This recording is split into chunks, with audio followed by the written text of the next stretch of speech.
Hello run, this is Sumit Kumar. I hope आप लोग बहुत अच्छे होंगे, बहुत अच्छा मैथमेटिक्स कर रहे होंगे। और ये जो क्वेश्चन है, ये कॉम्प्लेक्स एनालिसिस का क्वेश्चन है। और ये इस बार जून के एग्जाम में, जून 2023 के एग्जाम में आया हुआ क्वेश्चन है, ठीक है। और ये क्वेश्चन बहुत सारे स्टूडेंट ने पूछा हुआ है बहुत बार। और मैं सोचा चलो इस क्वेश्चन को अभी कर देते हैं और देखते हैं इस क्वेश्चन में क्या कॉन्सेप्ट इन्वॉल्व है और इसको कैसे अप्रोच करना है। क्वेश्चन का जो मेन इशू है स्टूडेंट्स लोगों का, वो इशू है इस क्वेश्चन का, ये लेंदी सा जो लैंग्वेज लिखा हुआ है उस पे 50% 60% लोग इस क्वेश्चंस के, इस जो ऐसा लैंग्वेज में लिखा होता है लंबा चौड़ा, इसको देख के ही छोड़ देते हैं। उनको लगता है कि बहुत ही टफ क्वेश्चन है और शायद उनसे नहीं बनेगा। लेकिन जब आप इसके क्वेश्चंस को अगर थोड़ा सा समय देके पढ़ोगे और आपको समझ में आएगा कि इसने पूछा क्या है, तो ये एक लाइन का आंसर है। और वो एक लाइन का आंसर कैसे है, इस वीडियो में हम लोग अभी देखेंगे। तो चलिए देखते हैं कि क्वेश्चन, पहले तो क्वेश्चन क्या है ये देखते हैं। क्वेश्चन आपका क्या है, आपको यूनिट डिस्क दे रखा है, ठीक है। ये स्टैंडर्ड वे है to write the unit disc centred at zero. और इसका बाउंड्री है which is oriented positively oriented circle, मतलब एंटी क्लॉकवाइज, ठीक है। ये आपको एन पॉइंट्स दिया गया है डिस्क से, यूनिट डिस्क के अंदर से एन पॉइंट, और उसकी हेल्प से आपने एक पॉलिनोमियल एन डिग्री का कंस्ट्रक्ट किया है जिसके रूट्स z1 z2 zn से। ये रूट्स कहाँ लाई कर रहे हैं, डी डिस्क के अंदर, ठीक है। और f कोई होलोमॉर्फिक फंक्शन है in the open neighbourhood of D बार, ठीक है। जो ओपन यूनिट डिस्क है उसका क्लोजर ले लीजिए, that is a close disc centre at zero radius 1। उसको कंटेन करने वाला कोई ओपन सेट है जहां पर आपको एक होलोमॉर्फिक फंक्शन डिफाइन कर दिया गया है, ठीक है। अब ये ध्यान दिया जाएगा, ये जस्ट एक होलोमॉर्फिक फंक्शन है, इस पे कोई कंडीशन नहीं है कि कांस्टेंट है, नॉन कांस्टेंट है, जीरो है, नॉन जीरो है, कुछ भी नहीं। एनी आर्बिट्ररी होलोमॉर्फिक फंक्शन जो डिफाइंड है वहां पर, उसकी हेल्प से एक नया फंक्शन डिफाइन किया गया है, P Z 1/2 pi I C F W G G W G Z W minus Z G Z D W, आलतू फालतू ताम झाम जो है वो ये। उसके बाद पूछा गया ये ऑप्शंस, ये जो फंक्शंस है, इस पीजेड के बारे में आपका क्या ख्याल है? क्या डिग्री एन डिग्री का पॉलिनॉमियल है या n-1 डिग्री का पॉलिनॉमियल है, या इसका पोल है z1 z2 zn पे, या p of Z I f of Z आई के बराबर होगा या नहीं होगा? ये सारा क्वेश्चन का ऑप्शन है आपके पास। अब इतना इंफॉर्मेशन दे दिया गया है कि लोग कंफ्यूज हो जाते हैं, है ना। टू मच इंफॉर्मेशन दे दिया गया है। और ऑप्शंस अगर आप जाएंगे तो और थोड़ा सा डेंजरस सा हो गया है।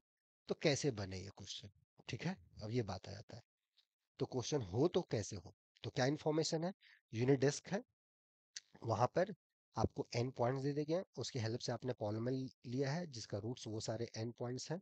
और फिर उस यूनिट डिस्क का जो क्लोजर है, जिसको आप क्लोज यूनिट डिस्क बोलते हैं, उसको कोई वो किसी ओपन सेट के अंदर कंटेंट है और वहां पर कोई होलोमॉर्फिक फंक्शन एफ डिफाइन किया गया है। उसकी हेल्प से एक नया फंक्शन पीजेड डिफाइन किया गया विद दिस इंटीग्रल, ठीक है। आपको फिर पूछा जा रहा है कि ये जो नया फंक्शन है ये क्या है, क्या ये पॉलिनॉमियल है, नहीं है, या ये इसको रैशनल फंक्शन बोल सकते हैं, इसका पोल्स आ रहा है, और पी ऑफ जेड आई पर उसका वैल्यूज क्या होंगे, वो पूछा जा रहा है जहाँ पे जी का जीरोस था। तो वो कैसे अप्रोच करें इस टाइप के क्वेश्चंस को, राइट। हम हमेशा बताते हैं कैसे सोचा जाए, हाउ टू थिंक, क्या हमारा थॉट प्रोसेस है, इस पे थोड़ा हम लोग को ध्यान देना है, कैसे सोचे। अब आप ध्यान दीजिए कि f कोई भी फंक्शन है, f इज एनी फंक्शन। इस f पे आपका कोई कंट्रोल नहीं है, f इज एनी फंक्शन। यहाँ पर कुछ नहीं बोला है f जीरो नॉन जीरो, जैसे मैंने स्टार्टिंग में ही बोला था। f is any function, f in particular आप जीरो ले सकते हैं, तो ये जीरो फंक्शन है। यहाँ कुछ भी G Z G W G Z करके जो ऑप्शन से लिखा हुआ है, f अगर आप जीरो ले लेते हैं, अगर आप tick F W is equal to zero for all W, वो जो ओमेगा जिसके अंदर डी का क्लोजर कंटेंट है, तो उस केस में जो आपका पीजेड होगा वो जीरो हो जाएगा। ये जीरो जीरो के अलावा इंटीग्रेशन कांस्टेंट सब zero for all z belongs to disc, p z zero हो गया आपका। देख लीजिए, यही जब आपने जीरो ले लिया, जीरो के साथ गुना करने से जीरो और इंटीग्रेशन जीरो, तो पीजेड जीरो। अब जब ये पीजेड जीरो हो गया, तो इससे जीरो पॉलिनोमियल, और जीरो पॉलिनोमियल पूरा डिग्री एन होगा, एन तो पॉजिटिव इंटीजर है ना, एन 1 2 3 कुछ भी होगा। जीरो डिग्री पॉलिनोमियल्स का जो डिग्री होता है वो अनडिफाइंड होता है, उसको डिफाइन नहीं कर सकते, कुछ कुछ होता है उसको माइनस इंफिनिटी लिखते हैं, वो अपना अपना डिपेंड है।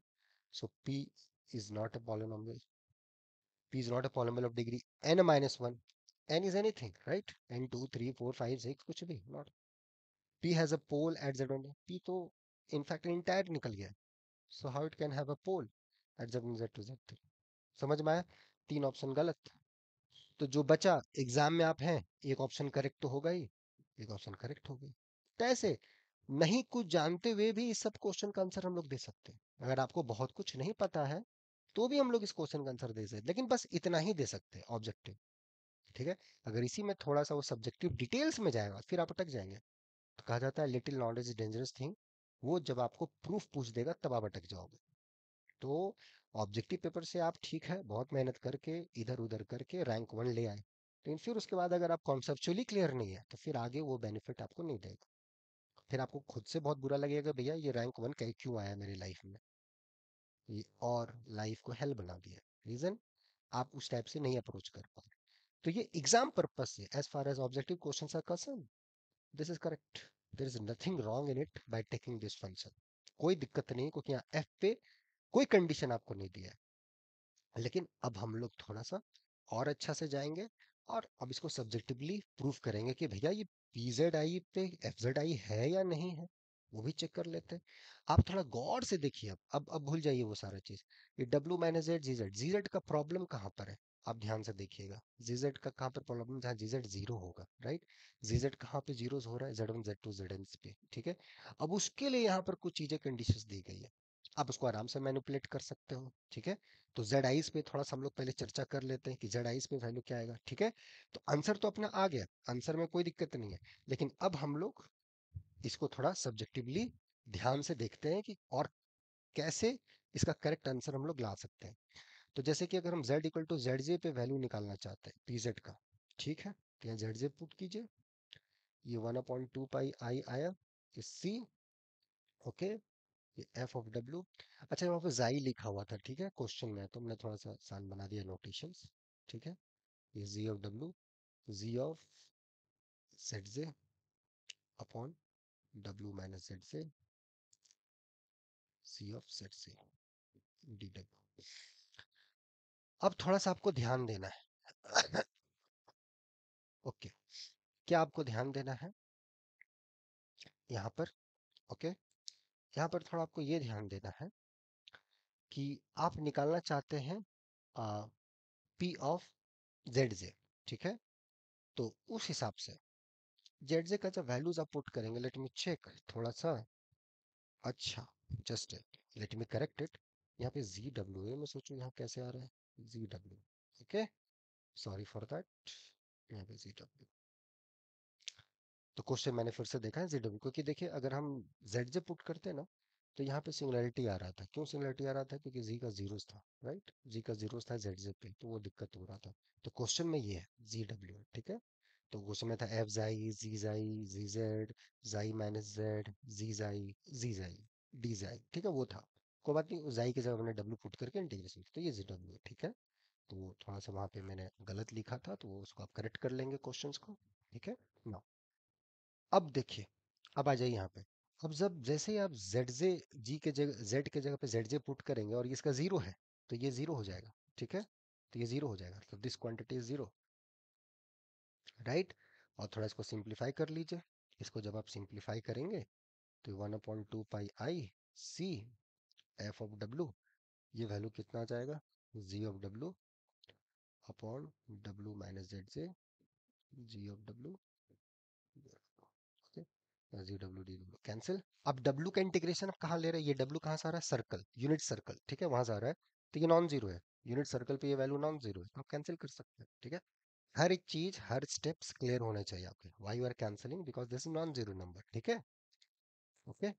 अब इसको थोड़ा सिंप्लीफाई कर लीजिए, सो 1/2 पाई आई, इसको थोड़ा पुट कर दीजिए अच्छे से, ये आ गया एफ ऑफ डब्ल्यू, ठीक है, डब्ल्यू माइनस जेड जे जी डब्ल्यू। अब आज की जो कॉस इंटीग्रल फार्मूला 1/2 पाई एफ जेड, है ना, Z minus Z not D Z, तो क्या होता है वैल्यू एट जेड नॉट, यहाँ पे जेड नॉट ये है, Z J. So P of Z I Z J equal to F of Z J for all Z 1 2 से लेकर एन तक। तो ये प्रूफ हो गया आपका, ठीक है।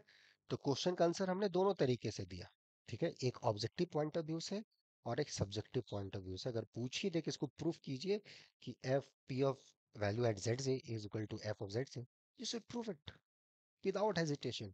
यहाँ पे देखिए कॉची इंटीग्रल फार्मूला यूज हुआ है। अब कॉची इंटीग्रल फार्मूला का स्टेटमेंट क्या है, उसके अपने वर्जन्स हैं, बहुत सारा ऐसा ऐसा थ्योरम्स है, आपका काउचीज थ्योरम्स है ना, स्वार्ट्ज थ्योरम्स है, इस पे बेस्ड क्वेश्चंस आपके आते हैं। और देख लीजिए कितना आसान सा क्वेश्चन है। ठीक है, ये तो एक क्वेश्चन है। ऐसे ही भरे पड़े हैं, ऐसे ही भरे पड़े हैं क्वेश्चंस। अगर देखा जाए, जिसको बहुत ज्यादा नॉलेज नहीं भी है वो भी इस क्वेश्चन को आराम से बना के आ सकता है। लेकिन बस वो उतना ही दूर तक है, उसके आगे फिर मुश्किल है। और ऐसे बहुत सारे बच्चे यहाँ आते हैं जिनका जेआरएफ में बहुत अच्छा रैंक होता है, गेट में बहुत अच्छा रैंक होता है, पीएचडी में एडमिशन उनको 1 साल से 2 साल से नहीं मिल रहा। रीजन इस टाइप के नॉलेज है कि आप शॉर्टकट में चीजों का आंसर ले आए, रैंक आ गई, लेकिन फिर उसके बाद आप अटक रहे हैं क्योंकि इंटरव्यू में तो शॉर्टकट चलेगा नहीं। वो तो अच्छे से डिटेल में हर चीज आपसे वाई एंड हाउ का आंसर चाहिए उनको, तो वो ध्यान रखना है।